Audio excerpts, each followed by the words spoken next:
Mari kita akan berdoa, mendengarkan kebenaran firman Tuhan. Kita bersama-sama berdoa. Terima kasih Tuhan untuk kasih kami yang Tuhan berikan ke atas Rasul Paulus, sehingga kami boleh memberikan contoh yang benar sesuai dengan kebenaran firman-Mu. Urapi hamba-Mu, pakai kami dan seluruh mereka yang mendengar suara pengembalaan ini, mereka mengamini dan memberkati mereka Tuhan. Terima kasih hanya dalam nama Tuhan Yesus kami berdoa. Haleluya, amin. Aku harus bermegah, sekalipun memang hal itu tidak ada faedahnya, namun demikian aku tidak memberitakan pembiatan dan pernyataan yang kuterima dari Tuhan. 2 Korintus 12 ayat yang kedua, aku tahu tentang seorang Kristen 14 tahun yang lampau, entah di dalam tubuh aku tidak tahu, entah di luar tubuh aku tidak tahu. Allah mengetahuinya, orang itu tiba-tiba diangkat ke tingkat yang ketiga dari surga.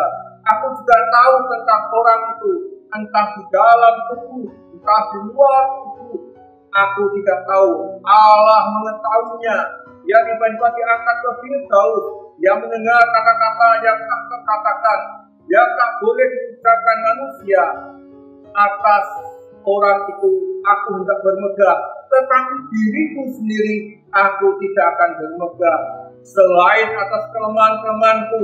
Sebab sekiranya aku hendak bermegah juga, aku bukan orang bodoh lagi, karena aku mengatakan kebenaran, tetapi menahan diriku, supaya jangan ada orang-orang yang menghitungkan kepadaku lebih daripada yang mereka lihat padaku, atau mereka dengar daripadaku.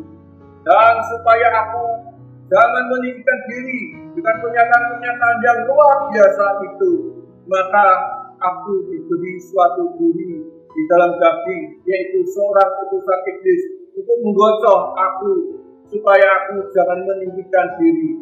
Tentang hal itu aku sudah 3 kali berseru kepada Tuhan, supaya utusan iblis itu mundur daripadaku. Tetapi jawab Tuhan kepadaku, cukuplah kasih karuniaku bagimu, sebab justru dalam kelemahanlah kuasaku menjadi sempurna. Sebab itu terlebih suka aku bermegah atas kelemahanku, supaya kuasa Kristus turun menaungi aku. Karena itu aku senang dan rela dalam kelemahan, di dalam siksaan, di dalam kesukaran, di dalam penganiayaan dan kesesakan. Oleh karena Kristus, sebab jika aku lemah, maka aku kuat. Sidang jemaat yang terkasih di dalam Tuhan, Paulus ini justru menyatakan pengalamannya yang bersifat hal-hal yang bersifat pribadi itu dengan cara yang perkataan dalam pengalaman hidupnya justru dia tidak meninggikan diri. Ya, kita lihat bagaimana Rasul Paulus dipakai Tuhan begitu luar biasa, namun dia tidak sama dengan rasul-rasul yang lain. Ada satu perumpamaan, padi makin berisi, maka makin menuduh. Demikian pula Rasul Paulus dengan segala kepandaiannya, dengan segala pengalamannya yang luar biasa, dia tetap rendah hati. Karena apa? Karena dia tahu akan pimpinan Tuhan di dalam hidupnya. Bagaimana dengan kita? Mungkin muncul pertanyaan, apakah kita makin dipakai Tuhan ke tingkat yang lebih tinggi?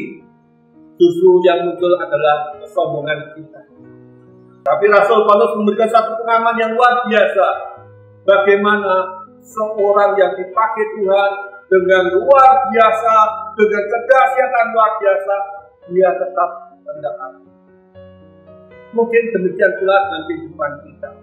Makin kita masuk ke dalam pelayanan yang sebenarnya, tantangan itu ada, saudara. Masalah pasti ada, tekanan dan tekanan pasti ada. Tetapi yang dilakukan Rasul Paulus adalah menjalani itu, karena dia sadar bahwa kasih karunia Tuhan itu cukup untuk mendidik saudara dan saya.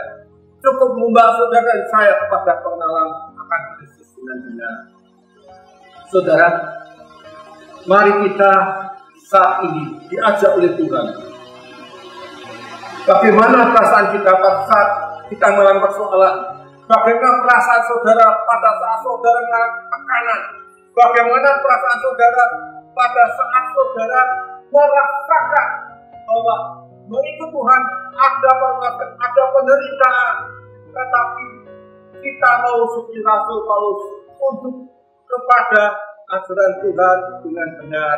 Karena itu, mari kita belajar kebenaran firman Tuhan ini, bahwa kita pada saat dipakai, kita tetap rendah hati. Pada saat saudara dan saya mengalami tekanan demi tekanan, justru pada saat tekanan itu ada, permasalahan itu ada, Tuhan akan memberikan kekuatan.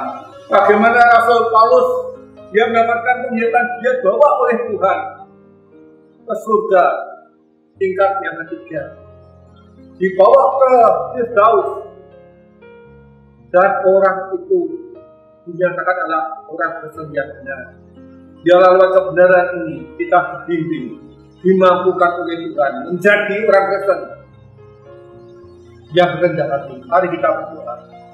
Sungguhkan bersyukur Tuhan kasih karuniamu. Sungguhkan bersyukur Tuhan atas pimpinanmu. Kami percaya firman pada saat suara pengembalaan boleh kami tangkap, boleh kami pahami, boleh menjadi kami orang yang taat dalam segala persoalan dan tekanan.